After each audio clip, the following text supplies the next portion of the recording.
Greetings. My name is Clint Fleetwood from Alethea Game Studio, and this is my tutorial on simple battle system using Godot.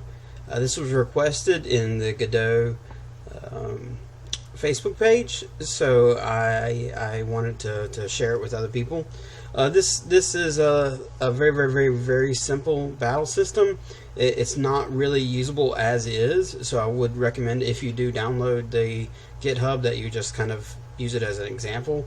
I only worked on it for about an hour, so don't expect it to be amazing or awesome or anything like that. That's just one little caveat I want to give. Also, another thing that we need to understand with Godot is there's not always just a single right way to do things. So some other people may suggest doing it very differently, and that's fine. And some people may see little tweaks that I could have done better, and I'd love to hear those in the suggestions in the box. Without further ado, I just want to go ahead and jump right in and kind of show you the system really quick. It's a really simple system, and it is just real simple to use. So here's the system. Doesn't look like much of anything. Again, only took an hour to do. These characters are created using this this tool right here. I'll put a link to this in the website. But basically, you can make little sprite sheets. I don't know that I'd recommend everyone to use this, but it was real simple for me to get a couple different characters in this little game example. So and also, like when you make an action RPG or a regular RPG or JRPG, you wouldn't really want to have these like buttons like this. You'd have targeting systems and all that kind of stuff, which this doesn't include that, or even an active battle system. So I could like literally click as much as I wanted to. But it's real simple. You just click attack the knight, and he hit him for 2 HP, and then so he's gonna attack the archer, and the archer dodged, and so he's gonna wait and gain exertion back. He's gonna wait again, gain more exertion back, and then attack again. Attack again, so hit him for 4, attack again, hit him for 4 again, and then hit him again, but now he's out of exertion, so he has to wait. So he's going to attack, he's going to hit for 2, hit for 2, hit for 2, hit for 2, but now he's on an exertion, and he's on an exertion, wait, and then he can wait, and he got rested, but he gained 2 since he rested, and then we're going to keep on hitting him, not enough, so we're going to wait, and attack. Alright, and then he wins. So it's real simple how it works, and I'm going to explain it to you. And I'm going to explain to you how it's specific to what Godot does right now. All right. So what we started when I built this, I started off with a simple unit .scene, and it is a single control, and these are just the different labels that do different things. You know, the HP label, the exertion label, which could be energy or mana or magica, or however you want to say it. Here's the combat text that doesn't say anything until that time, and then the unit name, which doesn't have anything in it yet. So these are just the basic basic different labels. Real simple. I will provide the GitHub to this project later on, so you could actually get it and look at it yourself. And then a simple sprite. Now, of course, this can be done with 3D as well. There's no real limitation to the 2D or 3D. I just went with 2D because it's a little simpler. So, as you can see, it's really simple. What you have right here, not much going on. Where the special stuff is in the scripts. And so, what I used here was the export in GD script. So we have export int, which is integer for HP, exertion, dexterity, intelligence, and strength. And so this is just a real simple. It's a 5 different stats system. So it's not very complex. You could have as many or as little stats as you want. As you can see, exertion is when you do any attack, and so dexterity is basically your ranged attack power plus your dodge chance. Your intelligence is magic attack power plus mana regen, which it should be exertion regen, but and then strength is attack power plus damage mitigation, basically your defense. So those are all the different stats, and every character has each one. Now that you have the underscore HP, which is basically the active amount of HP you have. And this is what changes. This stays constant. This is basically could be HP max or exertion max, but this is the way I like to do it. Then you have the attack cost, which is how much it costs, how much exertion it uses when you attack. You have the different attack types. Again, you can have a lot more than this or less than this. This is just kind of a system that I like to have: a magic, melee, and ranged, and it's an attack tap. And all these are exported. And then you have the name. I went ahead and put a default one here, so it would run better. And then export texture, which is a texture, which is a unit image. And that unit image is basically that little sprite that you saw. So that's really all that you have. Now, if you're not familiar with Godot, what export does is, unlike if I just had a regular variable like variable, underscore HP, that doesn't, that doesn't have a anything in the tool or in the editor that you can do. You could change that with. But when you go here and click on the unit up here, if you look in the inspector, you can see that my different exports are right here. So I have the HP, the exertion, the dexterity, intelligence, strength, attack cost, attack type, and the unit name and the unit image. And as you can see, since I put in export unit image as a texture type right here, it allows you to have a drop down like you would just load a normal image. And if you, as you can see, the string with a list behind it, it makes it where you have that type of list, and then this just basically gives you just a regular text field. You can bring it up like that if you want to. Okay, so that's the basic setup right there that you have, and then for each unit you have the different abilities. And so the different abilities that I put in are basically just like 4 different functions: attack, consume exertion, wait, take damage, die, and then ready, which is the other one. But I'll just kind of walk through this. I'll actually go with ready first. What I do here is I go ahead and set the exertion to the exertion that's set over here, and then I set the HP to the HP that's set over here. So basically the current, right as the unit opens up or the game starts, the amount of exertion you have is equal to the max, and the HP is equal to the max. Then I get the node exertion, which is this node right here, and then I set the text to the amount of exertion I currently have. Now, one thing that you have to do in Godot, if you're not familiar with it, if you're going to put a text in as a number to a text, you have to typecast it. I don't know if it's actually called that in Godot. That's what it was in Java. But you basically set it as a string, and that converts that exertion, which is currently 0, to the string, the string 0 instead of the number 0. Since it's a text, it has to be a string.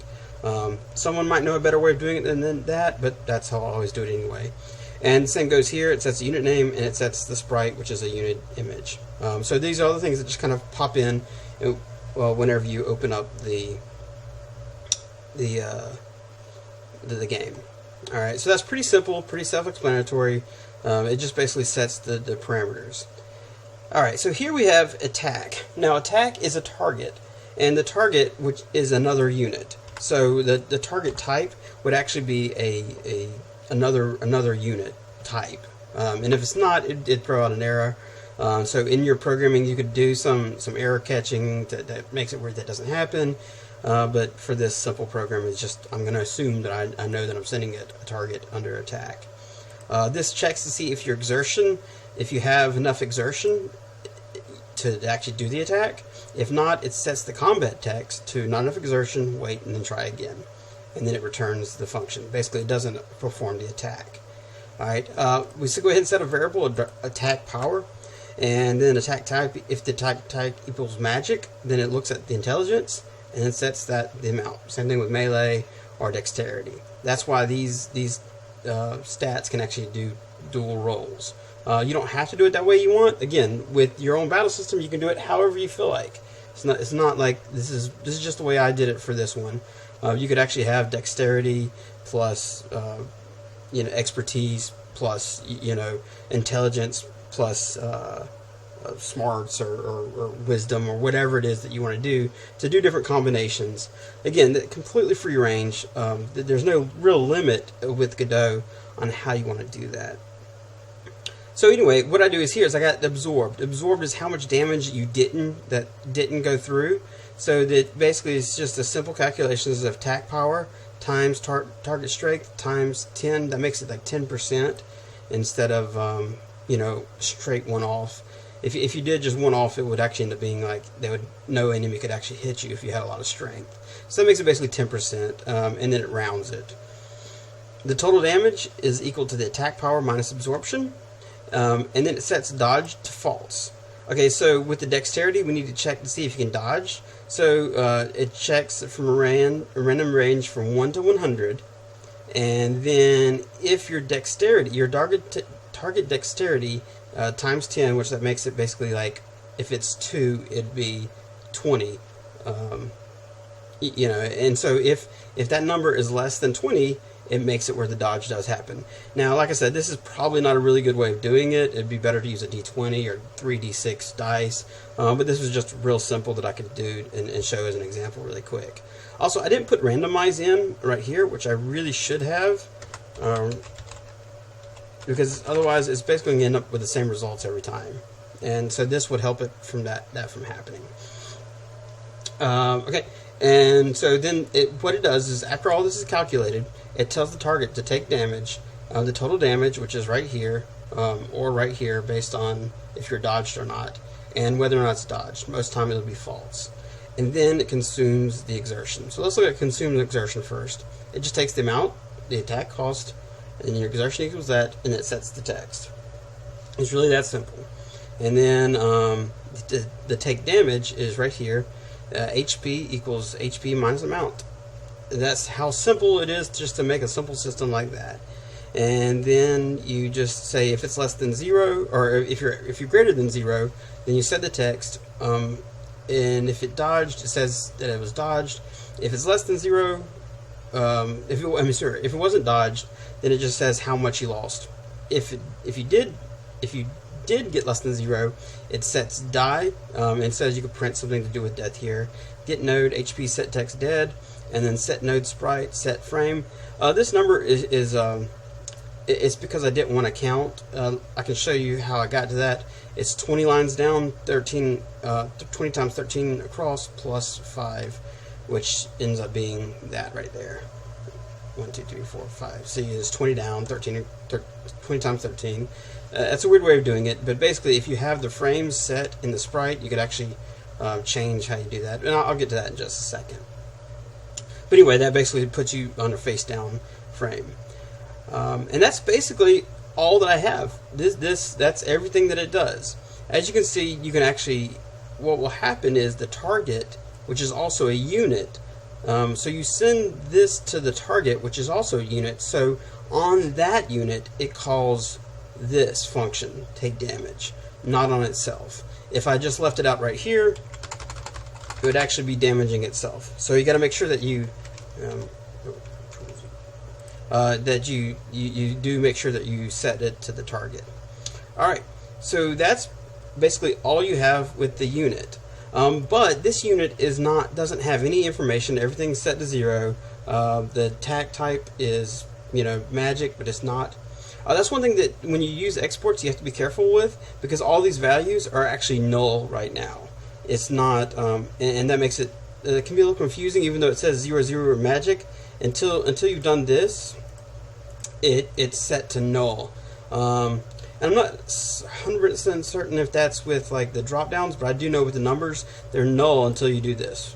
Until it has that where you can reset it, it's null and instead of 0. So that's something you need to be careful. Even if you want to set 0, you still need to click in there and do that. Don't know if that's a bug or if that's a feature, but that's what it is. So that's all that there is to units. But then what you have is the battlefield. Now the battlefield is pretty simple. It's just a simple control. And again, this could be a 3D spatial. This could be anything you want it to be. It doesn't really matter. But I'm just using for 2D, using 3D control. But what's important is I've used the instance of scene as a node and clicked on unit and opened that unit. And I wouldn't put it there. So I opened that unit and it added the script for the unit and created this for me right here. So it's already been set. So all I have to do is change the name to whatever I want the name to be, and then I set the stats: HP, exertion, dexterity, intelligence, strength. You see I put that instead of 0. The attack cost, the range, and then the unit image. Now, here's where you can see that the unit image is a sprite. And I don't really have a good view of it over there, but it's basically a sprite map, and inside of that you can actually set the well, okay, not inside of that part. You can set it here if you need to, but where I ended up setting it, since I knew that all my sprites were gonna basically be the same, I went ahead and set the V frames and the H frames right here to 21 and 13, and that divides it out so you can set it on each frame that you need to. So that's, and since that's set over here in units, that information is brought over here as well. If I did it, click there, you'll see that that's still there. Okay, so and these are both unique, and the stats are changed, so I don't have to write a single line of code for either one of these guys. All I have to do is fill in this information, and it's ready to go. You can actually make these as classes, as types that are. You can make an instance that's a type that can repeat itself, so you can actually have multiple knights with all the same stats, just different names. And there's a lot of different. You're open up to all kinds of freedom when you do that there. And so that's really all there is to it. Right here, as you can see, there's not much. I do get the sprite and set the frame to 713, which I knew that was facing for the knight. That's facing that way, you know, that direction to the left or to the right. And then when I go to the archer, I know that I wanted him facing, or her facing to the left. So that's that. Not a big deal. You could actually, with this, you don't have, like if you were going to do 3D, you could actually have an animation system that would handle all that. So instead of like setting frame, you could actually do the animation system play this animation. And that's what we're going to be doing with this similar system that we're making with some teenagers. Right here, this archer weight and the attack knight, those are simply basically running the attack command. Whenever you press that button, the attack command on that knight, and it's setting your target to the knight. Now, a better way of doing that, if you're going to make a real system, would be something like you click on it and then you do attack, or you could do like a tab to select the target. There's much better options than just clicking these buttons right here. But with the Godot, you're not limited to how you do it. Basically this connect pressed, you can run this attack command on whatever you wanted at any point in time you wanted to. I could even make it where it runs all by itself. The other thing that I don't have here is like an active battle system, but that wouldn't be very difficult to implement. You could actually just have basically like a speed, a stat, and then game ticks that kind of ticks every 10 or every 10 times a second or something along those lines. That you have, that it moves towards, and when it's the next character's turn, it goes ahead and goes. There's a lot of different options and opportunities, and so, but as you can see just from this example, it's really simple just to implement a very, very quick battle system, very quick prototyping. Like I said, this took me less than an hour to do, and yeah. So if you like this tutorial, I would love for you to subscribe on YouTube. Also, if you want me to produce more of these tutorials, I have a Patreon account, which I'll put a link to. The Patreon account not only supports me making tutorials, but me teaching teenagers and kids how to make video game and video game art. So again, if you have any thoughts, concerns, gripes, grievances about this tutorial, I'd love to hear them. You can comment on the Facebook page, the Patreon page, or on the YouTube page. Again, thank you very much. Again, my name was Clint Fleetwood, and I'm from Alethic Game Studios. Thank you. Have a good day.